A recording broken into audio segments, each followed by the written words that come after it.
દુષ્ટા અન્ન ભક્ષણ. દુષ્ટનું અન્ન ખાવાથી ભાવ હરાય છે, ભાવ ક્ષીણ થાય છે, અને એટલે ગમે ત્યાં ખવાય. ત્યાં ભાગવતજી આપણે કહ્યું કે અશ્વત્થામાની આવી બુદ્ધિ બગડી કેમ? ચિરંજીવમાં એનું સ્મરણ થાય છે. મહાપ્રભુજીએ કહ્યું એને દુર્યોધનનું અન્ન ખાધું છે, દુષ્ટનું અન્ન ખાધું એટલે એની બુદ્ધિ બગડી. મન મિલે ઇષ્ટ મિલે, મિલે ભજન રસ રીત, તાહી કે સંગ કીજીએ ખાન પાન ઓર પ્રીત. મન મળે, ઇષ્ટ મળે, મિલે ભજન રસ રીત, પછી રીત મળે, એના ઘરે ભોજન કરે. ગમે ત્યાં ગમે ત્યારે ગમે તે ખાવાથી બુદ્ધિ બગડે છે. દુષ્ટનું અન્ન નહીં ખાવું, પાપીનું અન્ન નહીં ખાવું. બીજું કહ્યું અસમર્પિત ભક્ષણ. પ્રભુને ધર્યા વગર નહીં લેવું. બધું ધરી ન શકતા હોય તો જયારે લેતા હોય ત્યારે સ્મરણ તો કરાવો, ઠાકોરજીને યાદ તો કરો, કંઠીને ભોગ ધરો, પ્રભુનું સ્મરણ તો કરો. અમારે એક પરિચિત હતા, બહારનું ખાવાનું એને શોખ છૂટે નહીં અને બહારગામ ફરવાનું રહે. ત્યારે પૂછ્યું કે પછી તમે પ્રસાદી કઈ રીતે કરો છો? બહુ ભગવતી એમ પાછા. એટલે કે મારી જયારે થાળી આવે ને ત્યારે ઠાકોરજીનું એટલું કહું કે પ્રભુ આ આરોગતાની આપને લાયક નથી, આ એટલું ખરાબ છે, આની ઉપર આપ થૂકી દેજો. એટલે વિનંતી કરું કે પ્રભુનું અધરામૃત તો થઈ જાય. હા, પણ તમે એવી હોશિયારી કરતા નહીં તો કે આ જે આ સારો રસ્તો બતાવે ન ધરી ચાલ. આ તો એમનો ભાવ હતો, પણ ભાવનું અનુકરણ ન થાય, સિદ્ધાંતનું અનુકરણ થાય. તો કમથી કમ પ્રભુને યાદ તો કરી, કંઠીને ભોગ ધરીએ. બધું ઘરે ભોગ ન ધરી શકતા, જે પ્રસાદી મિશ્રી પ્રસાદી હોય એને બધામાં પધરાવી દી, કમથી કમ પ્રસાદી તો થઈ જાય. ચરણામૃત પધરાવવાનો ક્રમ છે, કંઠીને ભોગ ધરવાનો ક્રમ છે. કમથી કમ પ્રભુનું પ્રસાદી કરીને ગ્રહણ કરે, આટલો વિવેક દરેક વૈષ્ણવે રાખે. આગળ કહ્યું અસત્સંગ, એ પણ ભાવનો બાધક છે. તો આટલા ભગવત ભાવને પ્રતિબંધ કરનારા છે, એનાથી વૈષ્ણવે સાવધાન રહે. આગળ 34મા શ્લોકમાં અને 35મા શ્લોકમાં શ્રી હરિરાયજી દુર્ભાવથી બચવા ભગવદીઓના 5 પ્રકારના કર્તવ્યોનું વર્ણન કરતા કહે. 5 પ્રકાર કર્તવ્યો બતાવ્યા. એક દુસંગનો વૈષ્ણવે ત્યાગ કરવો, શ્રી મહાપ્રભુજીના ચરણારવિંદનો જીવે આશ્રય કરવો. ત્રીજો ભગવદીઓનો સંગ કરવો, પુષ્ટિ માર્ગીય રીત પ્રમાણે માર્ગમાં સ્થિતિ કરવી. ચોથું અને 5મું ગુરુ કહે તે પ્રમાણે સેવા કરવી. છઠ્ઠું વિષયમાં વૈરાગ્ય રાખવો, મનમાં સંતોષ રાખવો. અને 7મું હંમેશા આનંદમાં રહી સદાનંદ રૂપ શ્રી કૃષ્ણને ભજવું. વૈષ્ણવે મન સદા આનંદમાં રાખવું. ઉદાસીન થઈને હતાશ થઈ નિરાશ થઈ ઠાકોરજીની સેવામાં જવાય જ નહીં. હું તો હંમેશા કોઈ સ્ટીકર બનાવીને લગાવી દો સેવાના રૂમમાં કે પ્રસન્ન રહો તમે સેવામાં છો, આટલું લખેલું. આનંદમાં રહો તમે સેવામાં છો.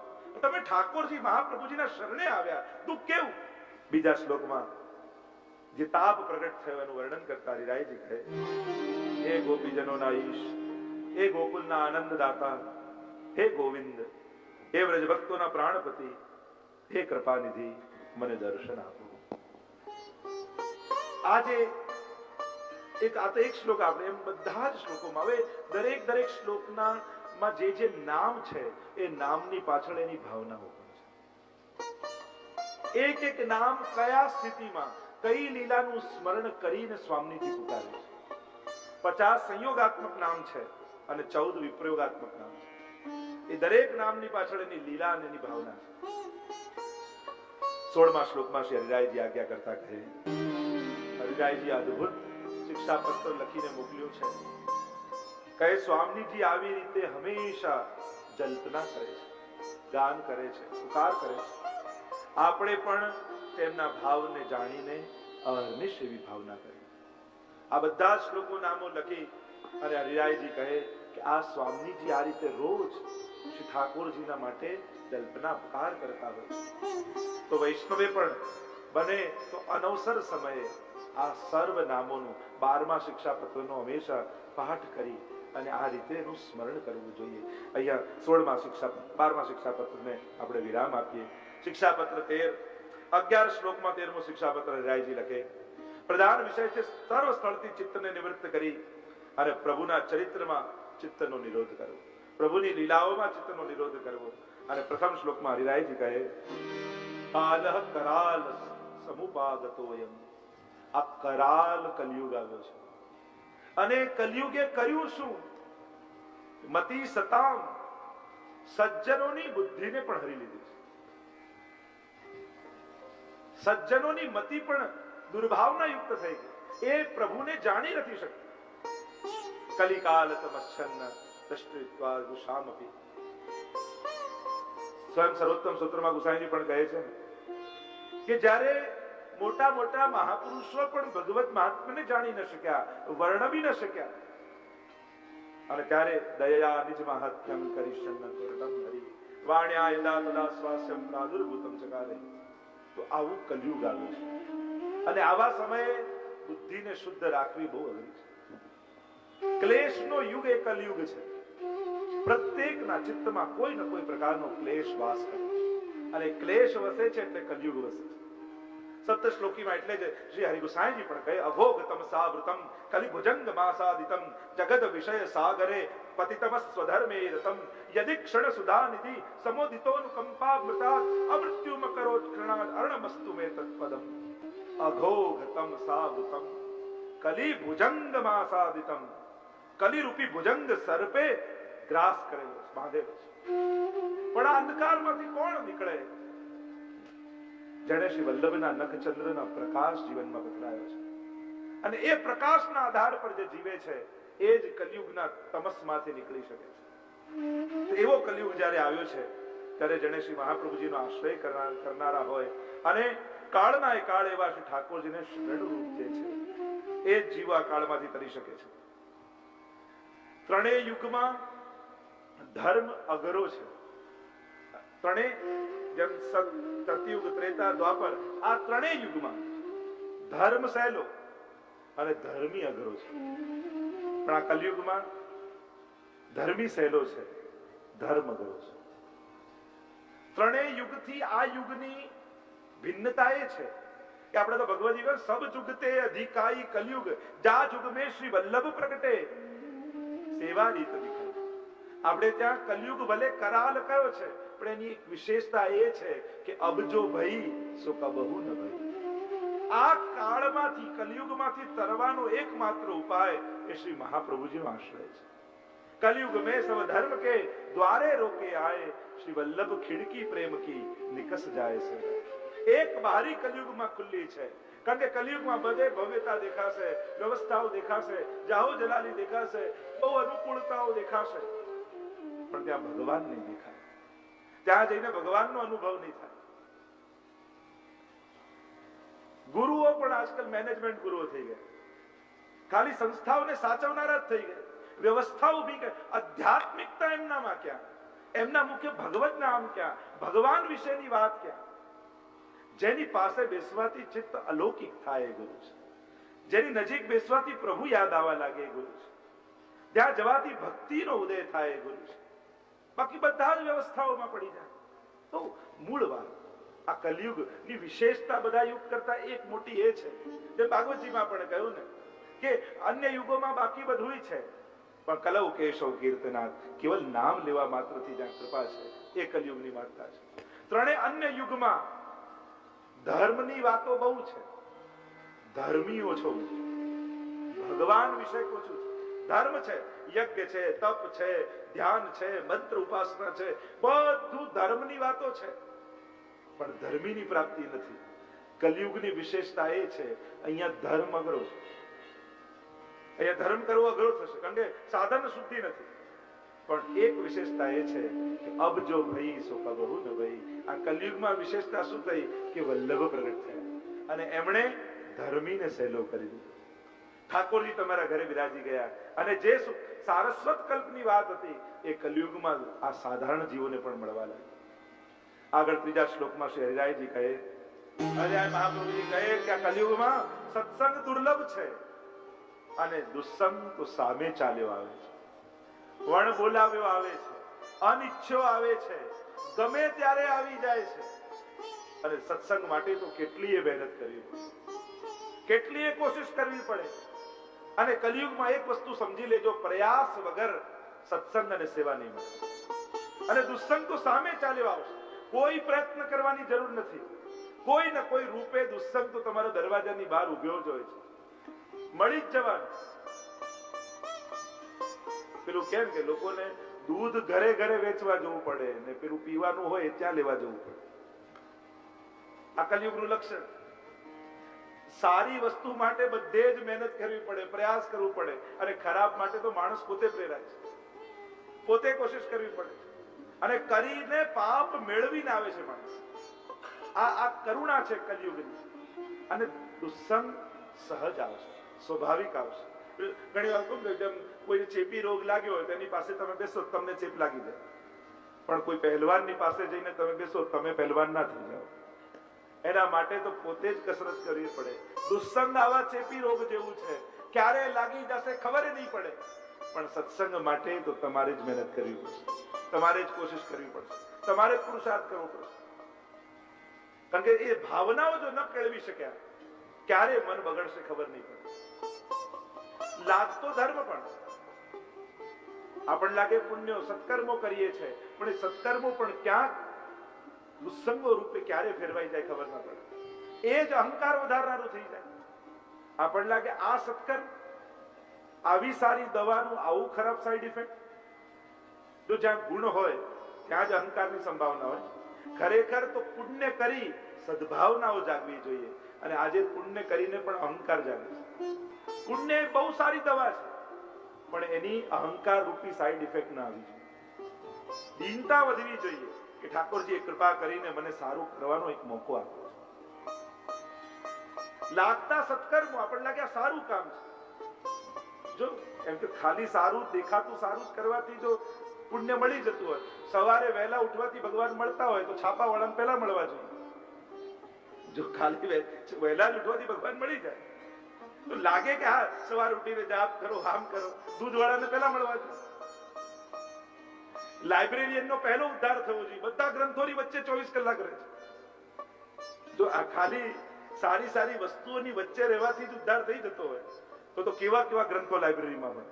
દુનિયાભરના બધા મહાપુરુષોના ગ્રંથો હોય, પણ પેલાને તો જેટલી ચોપડી વધે એટલું ટેન્શન વધે કે આ ક્યાં નવી નવી ચોપડીઓ લઈને આવે. તો એની વચ્ચે રહેતા એની બુદ્ધિ શુદ્ધ થતી નથી. મૂળ વાત છે ને ગ્રહણ કરવાની બુદ્ધિ છે કે નહીં આપણી અંદર.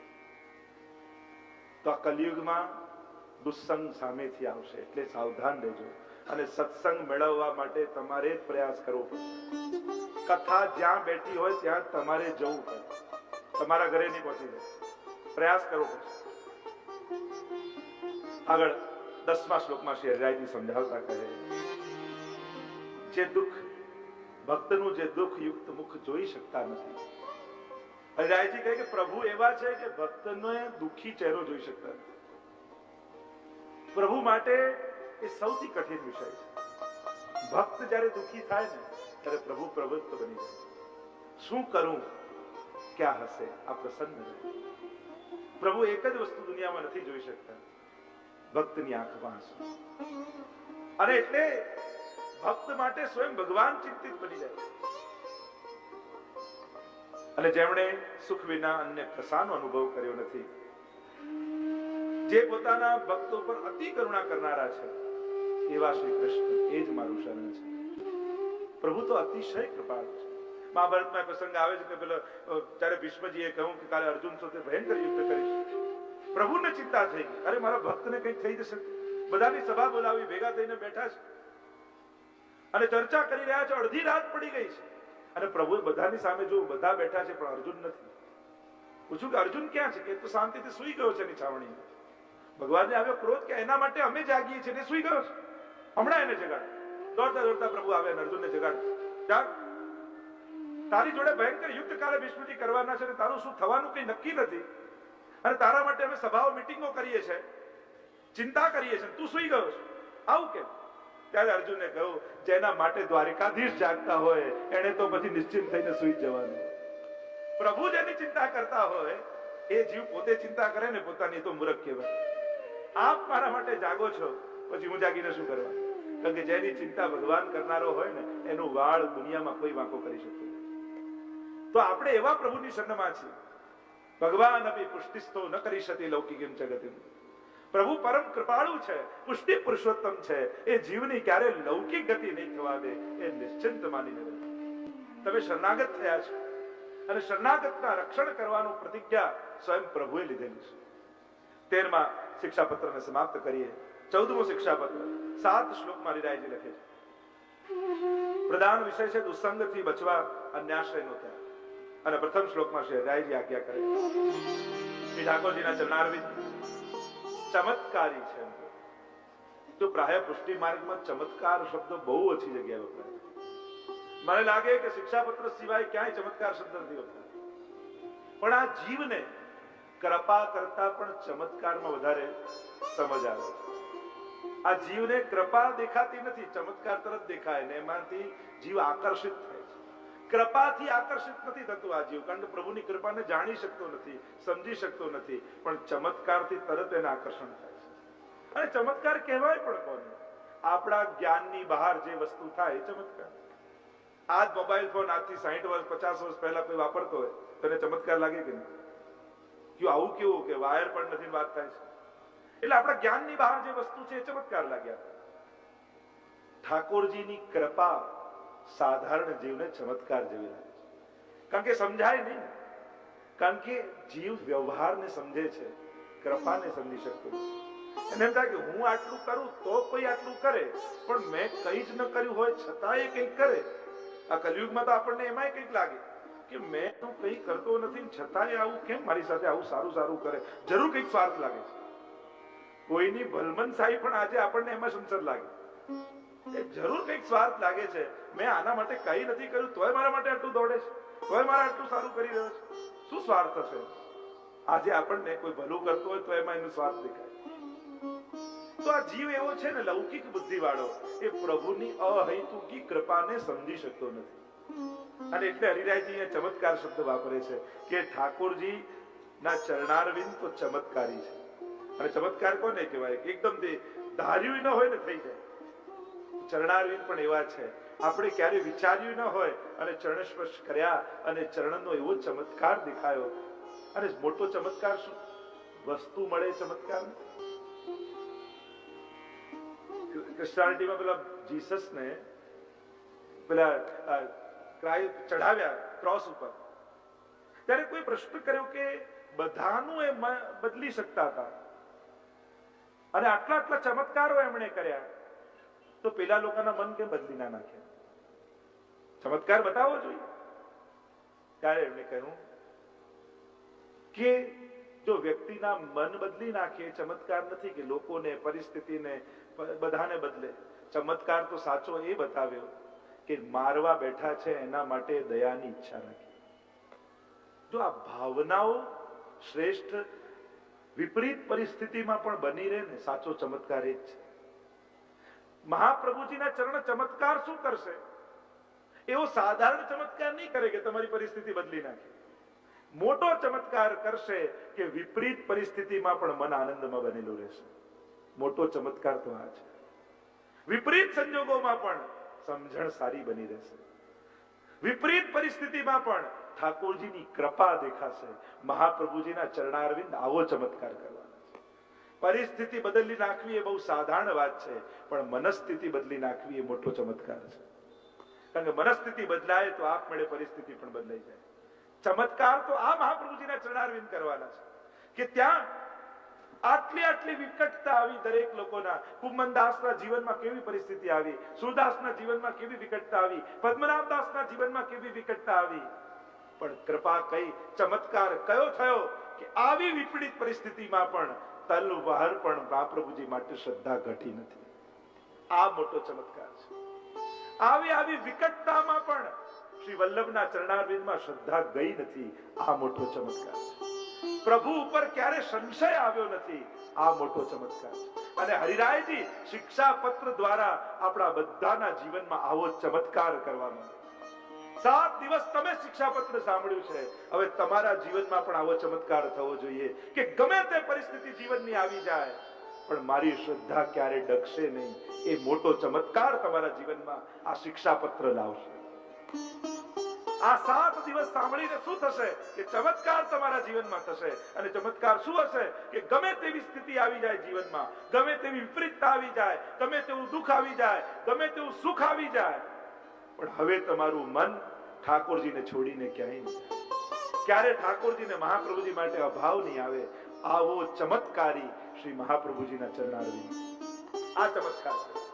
આપણે તો નાના નાના ચમત્કાર ને આ કંકુ નીકળ્યું, ભભૂત નીકળ્યું, આ નીકળ્યું. આ કંકુ ને ભભૂત આપણા કઈ કલ્યાણ કરવાના નથી. સાચો ચમત્કાર તો મહાપ્રભુજીએ કરીને બતાવ્યો કે સારસ્વત કલ્પમાં પ્રગટેલા ઠાકોરજી આપણા ઘર ઘરમાં પ્રગટાવીને બતાવી દીધા. આનાથી મોટો બીજો ચમત્કાર કયો?